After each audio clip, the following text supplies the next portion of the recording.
എങ്ങനെയത് അണ്ണനിലേക്ക് കാര്യം പ്രേക്ഷകരെ ഞങ്ങളുടെ കൊല്ലം ജില്ലയിലെ അണ്ണെന്നാണ് വിളിക്കുന്നത്. അതെ അതെ. അപ്പോൾ ഈ നിങ്ങളിലേക്ക് എത്തിയത് എന്നിലേക്ക് എത്തിയത് ഞാൻ ചക്കപ്പഴം സീരിയൽ രണ്ടാമത് അപ്പോൾ നിലവിൽ നിൽക്കുന്ന ആർട്ടിസ്റ്റുകളെ വെച്ച് ചെയ്തിട്ടൊന്ന് ബ്രേക്കായിട്ട് പുതിയ ആൾക്കാരെ വെച്ചിട്ട് ചെയ്തപ്പോഴും ഞാനും അതിനകത്തുണ്ടായിരുന്നു. ഫസ്റ്റ് സിറ്റ്കോമാണോ അത്?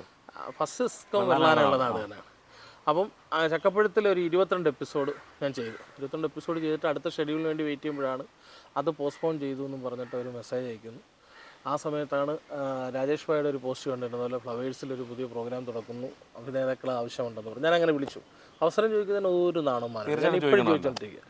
അപ്പം ഞാൻ വിളിച്ചപ്പോൾ പറഞ്ഞു ഒന്നും ആയിട്ടില്ല, എൻ്റെ കാര്യങ്ങൾ നടക്കുന്നേ ഉള്ളൂ, പറ്റിയ ക്യാരക്ടറുണ്ട്. കാര്യം സാധാരണക്കാരനായിട്ടൊരാളല്ല ഞാൻ. ഈ പൊതുവെ തടി ഉണ്ടായതുകൊണ്ട് ചില സ്റ്റോറിയിലും എന്നെപ്പോലൊരു ആൾ വേണമെന്നില്ല, എന്നാൽ എന്നെപ്പോലൊരു ആളെ ഡിമാൻഡ് ചെയ്യുന്ന ചില സ്റ്റോറികൾ വരാറുണ്ട്.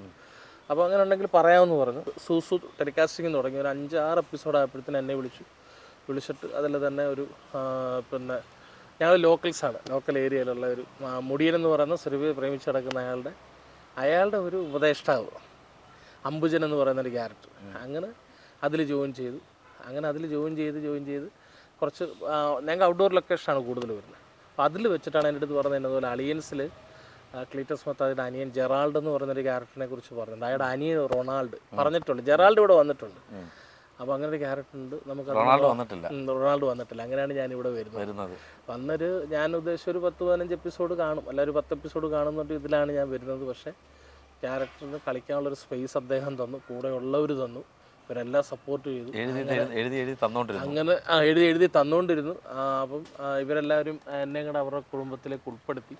അപ്പോൾ ആദ്യമൊക്കെ നല്ല പൊങ്കാലായിരുന്നു കമൻറ്റിൽ, ഇവനെന്തിനും ഇവിടെ നിന്നൊക്കെ വന്നു ചോദിച്ചു. പക്ഷെ പിന്നീട് ആ കമൻറ്റ് ഇട്ടവർ തന്നെ എന്നെ നല്ല രീതിയിൽ സപ്പോർട്ട് ചെയ്തു. അപ്പം എല്ലാവരും ഇപ്പോൾ 1.5 വർഷം. നിങ്ങൾ ഞാൻ എക്സ്പെഷ്യലി ഒരു കാര്യം പറയട്ടെ, നിങ്ങൾ ഇതിനകത്ത് ഇപ്പോൾ ചെയ്യുന്നത് നിങ്ങൾക്കൊരു അതായത് പ്രോംപ്റ്റിംഗ് തരാതെ അല്ലാതെ ചെയ്യുന്നത് എപ്പോഴും നല്ലത്. കാര്യം ഇത് കറക്റ്റായിട്ടാണ് നിങ്ങൾ ചെയ്തു പോകുന്നത്. ഇപ്പം അതിവിടെ എല്ലാവരും അങ്ങനെ തന്നെ. ഇതല്ല സീൻ വായിക്കുമെങ്കിൽ ആ സീനിനകത്ത് ആ സീനിന് വേണ്ടത് എന്താണെന്ന് ഉൾക്കൊണ്ടിട്ട് എസ്പെഷ്യലി പ്രോംപ്റ്റിംഗ് ഇല്ലാത്തത് ഭയങ്കര കാര്യം തന്നെ. അനീഷേട്ടനും പറഞ്ഞായിരുന്നു. തീർച്ചയായിട്ടും എളുപ്പമാണ്, നമുക്ക് ചെയ്യാൻ എളുപ്പമാണ്. പിന്നെ അല്ല പ്രോമിറ്റിംഗ് ബുദ്ധിമുട്ടാണെന്ന് കൂടെ മനസ്സിലാക്കി. എൻ്റെ ഇടയ്ക്ക് ഒരു മെഗാ സീരിയലിൽ ഒരു 4-5 എപ്പിസോഡ് ചെയ്യാൻ പോയപ്പോൾ അവർ പറഞ്ഞത് കേട്ട് എനിക്ക് ക്യാച്ച് ചെയ്ത് പറയാൻ പറ്റുന്നില്ല.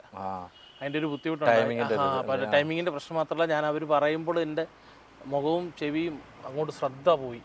ഇതുപോലെ അപ്പോൾ ഞാൻ പിന്നെ ഡയലോഗ് കാണാതെ പഠിച്ചിട്ട് മറ്റുള്ളവർ ക്യൂ മനസ്സിലാക്കി ഞാൻ ക്യൂ ആണ് എപ്പോഴും നല്ലത്. ഈ അഭിലാഷണം പറഞ്ഞൊരു ഇൻസിഡൻറ്റ് ഞാനിവിടെ പറഞ്ഞേക്കാം. കാര്യം ഞാനൊരു ലൊക്കേഷനിൽ ഇൻ്റർവ്യൂ എടുക്കാൻ പോയി, പേര് പറയുന്നില്ല. അപ്പം ഡയറക്ടറുടെ അടുത്തൊക്കെ കുറച്ച് ചോദ്യങ്ങൾ ചോദിച്ചു. അവർ വെള്ളം കുടിച്ചു എന്ന് പറഞ്ഞപ്പോൾ അവരെനിക്കൊരു ചെറിയ ചാൻസ് തന്നു അഭിനയിക്കാൻ. അതെൻ്റെ ജീവിതത്തിൽ ഞാൻ മറക്കാൻ പറ്റാത്ത ചാൻസാണ്. ഞാൻ 50 കിലോ അരി അവിടെ പറക്കി. എന്നുവെച്ചാൽ അവിടുന്ന് പറയുന്ന പ്രോംപ്റ്റിങ് എനിക്ക് കറക്റ്റ് ഈ പറഞ്ഞ പോലെ ക്യാച്ച് ചെയ്യാൻ പറ്റുന്നില്ല. പക്ഷേ എനിക്ക് പറഞ്ഞു തന്നാൽ ഞാനവിടെ ബൈഹാർട്ടാക്കി വെച്ച് ഞാൻ പറയും.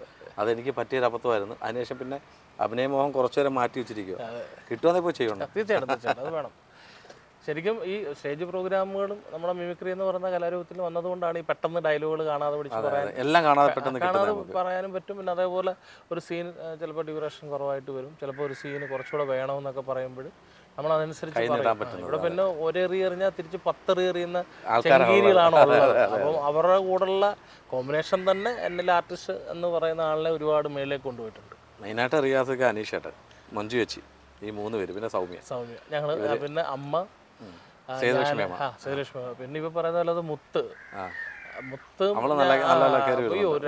പിന്നെ അതേപോലെ ഇപ്പൊ വന്നിട്ട് തക്കുടു, പിന്നെ നല്ലു സൈ, എല്ലാവരും ഒന്നിനൊന്ന് ഇതിൽ മെച്ചമായിട്ടുള്ള. അപ്പൊ അവരുടെ കൂടെ നല്ല ഷോപ്പിൽ കയറി ഇരുന്നത് കൊണ്ട് ഞാനും വിറ്റ് പോകുന്നു എന്ന് പറയുന്ന പോലെ കച്ചവടം ഇല്ലാത്തടത്ത് നമ്മൾ പോയിരുന്നത് നല്ല ഹോട്ടലിൽ കയറി ഭക്ഷണം കഴിക്കുന്ന നമ്മൾ ഞാനൊരു നല്ല പ്രോഡക്റ്റാണ്, അല്ല ഞാനൊരു പ്രോഡക്റ്റാണ്. ഞാനൊരു കച്ചവടം ഇല്ലാത്തൊരു കടയിൽ കയറി ഇരുന്ന് കഴിഞ്ഞാൽ ആ കടയുടെ കച്ചവടം സ്വാഭാവികമായിട്ടും എന്നെങ്കിലും ബാധിക്കും. ഞാൻ മോശമായ ഒരു പ്രോഡക്റ്റായിട്ട് മാറും. അതെ അതെ. ഞാനിപ്പോൾ നല്ല കച്ചവടമുള്ളൊരു കടയിൽ കയറുന്നുണ്ട്, അവരുടെ കച്ചവടത്തിന് ഞാനും കൂടെ പോയി ഒരു സൈഡിൽ കിടക്ക് വിറ്റു പോകും. സെയിൽസിലേക്ക് വന്ന് നിങ്ങൾ തിരിച്ചു വീണ്ടും തീർച്ചയായും സെയിൽസാണല്ലോ. ശരിക്കും സെയിൽസാണ്. ഞാൻ ഇത്ര വാചാലിലാക്കിയത് സെയിൽസാണ്. അതായത് അനീഷ് അന്ന് പറയുമ്പോൾ ഹായ് ഹൂയ് ബോയ്സിന്റെ ഗ്രൗണ്ടിൽ വെച്ചിട്ട് ഹായ് ഹൂയ് പറയുന്ന ആളെന്ന് പറഞ്ഞാൽ ഷൈ ആണ്. കാര്യം ഒന്ന് പറഞ്ഞ രണ്ടാമത്തിന് പെട്ടെന്ന് കണ്ണ് നിറയും. ഒരു നൈസ് അമ്പലവാസി ടൈപ്പാണ്. ഞാൻ മാർക്കറ്റിങ്ങിലേക്ക് ഇറങ്ങിയതാണ് ഇത്ര വാചാലനായ. ഒരു പക്ഷേ നമുക്ക് നാക്കുളുക്കാതെ സംസാരിക്കാൻ പറ്റുന്നതാണ്. കാര്യം ഒരു ദിവസം എത്ര പേരൊക്കെ ഉണ്ട് സോപ്പും ജീപ്പും നമ്മൾ വിപ്പിച്ചോണ്ടിരുന്നത്. ടാസ്ക് തരാൻ പറയാം. നാക്കുളുക്കാതെ നമുക്ക് നോക്കാം. നാക്കുളുക്കോ ഇല്ലെന്ന് നോക്കാം. അന്തിക്ക് കുണ്ടിതപ്പെട്ട കുന്തി ദേവി കിണ്ടി വീഴുമ്പോൾ കുണ്ടിതപ്പെട്ട കുന്തി ദേവിയുടെ കിണ്ടികളിൽ ഒരു കിണ്ടി ഉരുണ്ട് കുണ്ടിൽ വീണു. ഒന്നുകൂടെ അന്തിക്ക് കുണ്ടിതപ്പെട്ട കുന്തി ദേവി കിണ്ടി കഴിയുമ്പോൾ കുണ്ടിതപ്പെട്ട കുന്തി ദേവിയുടെ കിണ്ടികളിൽ ഒരു കിണ്ടി ഉരുണ്ട് കുണ്ടിൽ വീണു. അന്തിക്ക് കുണ്ടിതപ്പെട്ട കുന്തി ദേവി കിണ്ടി കഴിയപ്പോൾ കഴുകുമ്പോൾ പിന്നെ കുണ്ടിതപ്പെട്ട കുന്തി ദേവിയുടെ കിണ്ടി ഉന്തി കുണ്ടിൽ വീണു. കിണ്ടികളിൽ ഒരു കുണ്ടി ഉന്തി കുണ്ടിൽ. ഈ സാധനത്തിന് ഞങ്ങൾ ചെറുതാക്കി പറയും. പിന്നെ കുന്തി ദേവിയുടെ കിണ്ടി ഉന്തി കുണ്ടിൽ വീണു. നമ്മള് പ്രോഗ്രാം. അതെ അതെ. ഞാൻ പക്ഷെ ഇത്രയും ലോങ് ആയിട്ടാണ് സ്റ്റേജിലും പറയുന്നത്. അത് 5000 രൂപ വെച്ചിട്ടാണ് ടാസ്ക്. അപ്പൊ 5000 കിട്ടുമല്ലോ. അല്ല അങ്ങനെ അഭിലാഷ് ഇപ്പൊ ഇനി വരുന്ന പ്രോജക്റ്റ് കാര്യം നമ്മുടെ സിനിമയാണ് എല്ലാവരുടെയും ആഗ്രഹം. തീർച്ചയായിട്ടും എനിക്ക് തോന്നുന്നത് നമ്മുടെ കൊട്ടാരക്കരയിൽ നിന്നൊരു പ്രൊഡ്യൂസർ ഉണ്ടായി കഴിഞ്ഞു. 2 വർഷമായിട്ട് ഉണ്ണിയണ്ണൻ സ്റ്റാർട്ട് ചെയ്ത് കഴിഞ്ഞു. ഒപ്പം ശരത്തും ഉണ്ട്, വിനായക ഗ്രൂപ്പിന്റെ അല്ലേ. ഞാൻ അജിത്ത് അണ്ണനെ അത്ര പരിചയമില്ല, എനിക്ക് കണ്ടു പരിചയമുള്ളൂ. ശരത്തിനെ പരിചയമാണ്. ഞാൻ ശരത്തിനെ വിളിച്ചിട്ട് ഇപ്പോൾ ബേസിലിൻ്റെ ഇപ്പോൾ ഇറങ്ങാൻ പോകുന്ന സിനിമയിലേക്ക് ഞാൻ അവസരം ചോദിച്ചിരുന്നു. അപ്പോഴത്തേന് ഏകദേശം കാസ്റ്റിംഗ് ഒക്കെ ആയി. പക്ഷേ ഫോട്ടോസൊക്കെ ഞാൻ ഇട്ട് കൊടുത്തിട്ടുണ്ടായിരുന്നു. പിന്നെ ഈ പറയുന്ന പോലെ നമ്മുടെ ഒരു സമയം ഭാഗ്യം അല്ല നമ്മളെ ഓർക്കണമെന്നില്ല എപ്പോഴും. തീർച്ചയായിട്ടും നമ്മൾ ഞാൻ പറഞ്ഞില്ല, ഞാൻ അവസരം ചോദിക്കുന്നതിന് പക്ഷെ ഒരു കാര്യം ഞാൻ പറയാം, നിങ്ങൾ ഉണ്ണിയണ്ണ നേരിട്ട് പോയി കണ്ടു കഴിഞ്ഞാൽ ഉറപ്പായിട്ടും ഒരു ചാൻസ് നിങ്ങൾക്ക് തന്നിരിക്കും. ശരത്തിന് പല ബിസിനസ് ഉണ്ട്, ചില ചിന്തകൾ മാറി മാറി പോയിക്കൊണ്ടിരിക്കുന്ന ഒരാളാണ്. ബിസിനസ്സിൽ നോക്കണം. പക്ഷെ ഉണ്ണിയണ്ണ പോയ ദിവസം കണ്ടുപോകും. തീർച്ചയായിട്ടും ഉറപ്പായിട്ടും ഉണ്ണിയണ്ണ ഒരു ചാൻസ് എനിക്കല്ല അഭിലാഷാണ് കൊടുക്കണം. അപ്പം ഇനി വരുന്ന പ്രോജക്റ്റുകൾ, കാര്യം ഇനിയിപ്പോൾ സീരിയൽസിൽ കോമഡി കഥാപാത്രങ്ങളായിരിക്കും തേടി വരുന്നത്. അപ്പം നേരത്തെ ഒരു സീരിയലിൻ്റെ കാര്യം പറഞ്ഞു. അതിനകത്ത് ഈ സ്പ്രിങ് മുടിയനുണ്ടല്ലോ, അവന്റെ പേര് ഞാൻ മറന്നുപോയി. ബെന്നി. യഥാർത്ഥ ഒരു ബെന്നി എന്നാണോ? കുളത്തുപുഴക്കാരൻ. അവന്റെ ഒരു ഇന്റർവ്യൂ അല്ലിയാമ്പൽ സീരിയൽ ലൊക്കേഷൻ ഞാൻ പോയി എടുത്തായിരുന്നു. നല്ല ഒരു ലൊക്കേഷനിൽ കൂടുതലും മറ്റുള്ളവരെ ജോമോൻ എന്നാണ് അറിയപ്പെടുന്നത്. ജോമോൻ എന്നാണ് അവന്റെ പേര്, അവനെ വിളിക്കുന്നത്. അപ്പൊ അവനായിട്ടുള്ള കോമ്പിനേഷൻ ഞാൻ കണ്ടു. അവൻ്റെ ആയിട്ട് നിൽക്കുമ്പോൾ രണ്ടുപേരും ഒരേ രീതിയിൽ പോയിക്കൊണ്ടിരിക്കുന്നുള്ളതാണ് കാര്യം. ഗിവ് ആൻഡ് ടേക്ക് പോലെ. അതും സിറ്റോം അല്ല. അതെ, മുടിയനും തടിയനും എന്നുള്ളൊരു ആ ടാഗ്ലൈൻ തന്നെ. എന്തായാലും നമ്മുടെ ഈ കൊട്ടാരക്കര നമ്മൾ അറിയപ്പെടുന്ന ഗണപതിയുടെ നാട്, അതുപോലെ ഉണ്ണിയപ്പം, കഥകളി, അത് മാത്രമേ ഇനി കുറെ താരങ്ങളിലൂടെ അറിയാൻ പോകണം. ഇപ്പൊ ഉണ്ണിയണ്ണൂടെ, അജിത്തണ്ണൂടെ അറിഞ്ഞു കഴിഞ്ഞു, അജിത് വിനായക അറിഞ്ഞു കഴിഞ്ഞു. ഇപ്പോൾ മറ്റ് പല കാര്യങ്ങളൂടെ നമ്മൾ അറിഞ്ഞുകൊണ്ടിരിക്കുന്നു. ഇപ്പൊ നിങ്ങളിലൂടെ അറിയട്ടെ. തീർച്ചയായിട്ടും അത് എൻ്റെ നാവ് ചില സമയങ്ങളിലൊക്കെ വലിക്കാറുണ്ട്. കറക്റ്റായിട്ട് പോയിക്കൊണ്ടിരിക്കുക. അല്ല, തീർച്ചയായിട്ടും നമ്മൾ അതുകൊണ്ടാണല്ലോ ഇത്രയും വലിയ പൈതൃകമുള്ള ഒരു നാടിൻ്റെ പേര് തന്നെ. ഞാൻ ശരിക്കും പറഞ്ഞാൽ എൻ്റെ നാട്ടിൽ നിന്ന് കൊട്ടാരക്കരയ്ക്ക് 5 കിലോമീറ്റർ ഉണ്ട്. ഇഞ്ചക്കാടാണ് എൻ്റെ നാട്. പക്ഷേ ഞാൻ കൊട്ടാരക്കര എന്നുള്ള പേര് ചേർത്തത് തന്നെ അതുകൊണ്ട് തന്നെ. കൊട്ടാരക്കര എന്നല്ലേ അറിയപ്പെടുന്നത്. ഇൻഡസ്ട്രിയിൽ അത് എന്നെ അറിയാതെ മിമിക്രി കൂട്ടുകാർക്കിടയിൽ, ഇപ്പം പിന്നെ ഈ പരിപാടിയായിട്ട് കാണുന്നവർക്കിടയിലും അങ്ങനെ തന്നെയാണ് അറിയുന്നത്. വെണ്ടാർ ആരെ കൂടുതൽ അറിയാം? വെണ്ടാറ് ഇപ്പം അറിയാവുന്നതിൽ ഏറ്റവും എന്ന് പറഞ്ഞ അഖിലൊക്കെ അല്ലാതെ കലാപരമായിട്ട് വെണ്ടാറ് സുഹൃത്തുക്കൾ കൂടെ പഠിച്ചു. ജോത്സ്യപരമായിട്ട് ആരെങ്കിലും? മുരാരി അണ്ണനെ അറിയാം. മുരാരി അണ്ണൻ ജ്യോത്സ്യനാവുന്നതിന് മുമ്പേ, ഞാൻ കലാകാരനാവുന്നതിന് മുമ്പേ അറിയാം. വർഷങ്ങളോളായിട്ട് അറിയാം. പക്ഷെ ആ മുരാരി തന്ത്രികൾ എൻ്റെ ഇന്റർവ്യൂവിൽ ഇരുന്നൊരു പ്രവചനം പറഞ്ഞിട്ടുണ്ട്. അർജുൻ, അതായത് കർണാടകയിൽ വെള്ളപ്പൊക്കത്തിൽ ഒഴിച്ചു അർജുൻ ജീവനോട് എപ്പോഴും ഉണ്ട്, തിരിച്ചു വരുമെന്നാണ്. തിരിച്ചു വരും എന്ന് പറഞ്ഞു. നമ്മുടെ പൂയപ്പള്ളിയിലെ കുട്ടികൾ അടിച്ചോണ്ട് പോയ കിട്ടിയായിരുന്നു. അഖിൽ ജയിക്കും എന്ന് പറഞ്ഞു. അഖിലിന്റെ സമയം കറക്റ്റ്, അദ്ദേഹം പറഞ്ഞ സമയം കറക്റ്റ്, അഖിൽ ജയിച്ചു.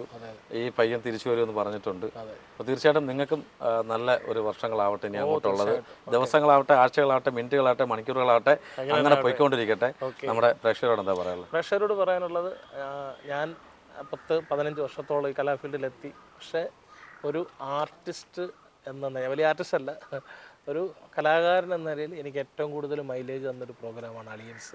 ഇപ്പം മൈലേജ് തന്നുകൊണ്ടിരിക്കുന്നത്. അത് ശരിക്കും എനിക്ക് നമ്മളെ ഇഷ്ടപ്പെടുന്നവരും ഈ പ്രോഗ്രാം ഒരുപാട് കാണുന്നവരും നമ്മുടെ വ്യക്തിപരമായ കാര്യങ്ങളിൽ പോലും അവർ സങ്കടപ്പെടുന്നുണ്ട് എന്ന് മനസ്സിലായതാണ് എൻ്റെ ഫാദർ മരിച്ച സമയത്താണ് ഞാൻ. അപ്പം ഇപ്പം എല്ലാ വർണ്ണങ്ങളും അറിയാം, ഇൻസ്റ്റയിലും ഫേസ്ബുക്കിലൊക്കെ പോസ്റ്റ് ചെയ്യും. കാരണം നമ്മൾക്ക് വിളിച്ചു പറയാത്തവർ കൂടി പെട്ടെന്ന് അറിയാനുള്ളൊരു സ്രോതസ്സാണ്. ചിലി എന്ന് പറയുന്ന സ്ഥലം ഞാൻ കേട്ടിട്ടേ ഉള്ളൂ. അവിടുന്ന് വരെ ചിലി, അതെവിടെയാണ്? പെറു, ചിലി, അങ്ങനെ ചെറു രാജ്യങ്ങളാണ്. അവിടുന്ന് വരെ എന്നെ ഒരു മലയാളി വിളിച്ചു. അപ്പോൾ ഈ പ്രോഗ്രാം എത്രത്തോളം അതൊരു വലിയ സന്തോഷം. ഒരുപാട് സ്ഥലങ്ങളിൽ ഈ റൊണാൾഡോ എന്ത് പറ്റി, എന്തായിരുന്നു അച്ഛന് സുഖമില്ലാതെ കിടക്കുവാണെന്ന് പറഞ്ഞ് ചോദിക്കുമ്പോൾ റൊണാൾഡോനെ അവർ അത്രത്തോളം ഇഷ്ടപ്പെടുന്നു. മെൻഷൻ ചെയ്യുന്നത്. തീർച്ചയായിട്ടും പലർക്കും എൻ്റെ പേര് അഭിലാഷ് എന്ന് അറിയത്തില്ല, ചിലവർക്കറിയാം. റൊണാൾഡോയിൽ തന്നെയാണ് ഇവിടെ വരുന്നവരും. ഇവിടെ മറ്റൊരു ലൊക്കേഷനില്ലാത്തൊരു പ്രത്യേകത ഇവിടെ ഉണ്ട്. ഒരുപാട് പേര് പുറത്തുനിന്ന് ലൊക്കേഷൻ കാണാനും പരിചയപ്പെടാനും അനീഷേട്ടൻ പറഞ്ഞു ഇവിടെ വരാറുണ്ട്. മെനഞ്ഞാന്നും ഉണ്ടായിരുന്നു 3 പേര്, ഇന്നലെ ഉണ്ടായിരുന്നു ഒരു family. ഇന്നും വന്നിട്ടുണ്ടായിരുന്നു ഒരു ദുബായിൽ ഒരു ഫാമിലി വന്നിട്ടുണ്ട്. അപ്പോൾ അവരെല്ലാവരും ഇവിടെ എല്ലാവരും അങ്ങനെ തന്നെയാണ് ഈ ലൊക്കേഷൻ അടിച്ചു നോക്കിയാൽ കിട്ടും. ഇപ്പം ഗൂഗിൾ മാപ്പിൽ അലിയൻസ് ലൊക്കേഷൻ എന്ന് പറഞ്ഞാൽ ഇതാണ് കാണിക്കുന്നത്. അതെ തീർച്ചയായിട്ടും അത് തന്നെയാണ്. അതൊരു വീടെന്ന് പറയുമ്പോൾ അലിയൻസിന്റെ ലേബലാണ്. അപ്പോൾ എന്തായാലും അഭിലാഷിൻ്റെ എല്ലാവിധ ഭാവങ്ങളും നേരുന്നു. ഈ കൊട്ടാരക്കരയിൽ ഇനി അടുത്തൊരു നല്ലൊരു സൂപ്പർ നടൻ നായക പരിവേഷം കിട്ടേണ്ട കഥാപാത്രങ്ങൾ കിട്ടട്ടെ, അതുപോലെ തന്നെ നല്ല നല്ല കഥാപാത്രങ്ങൾ കിട്ടട്ടെ. നാട് ഇനിയും താങ്കളോട് അറിയട്ടെ. ആത്മാർത്ഥമായിട്ട് പ്രാർത്ഥിക്കുന്നു. Thank you so much. Thank you. ഒരുപാട് ഒരുപാട് ഒരുപാട് സന്തോഷമുണ്ട്.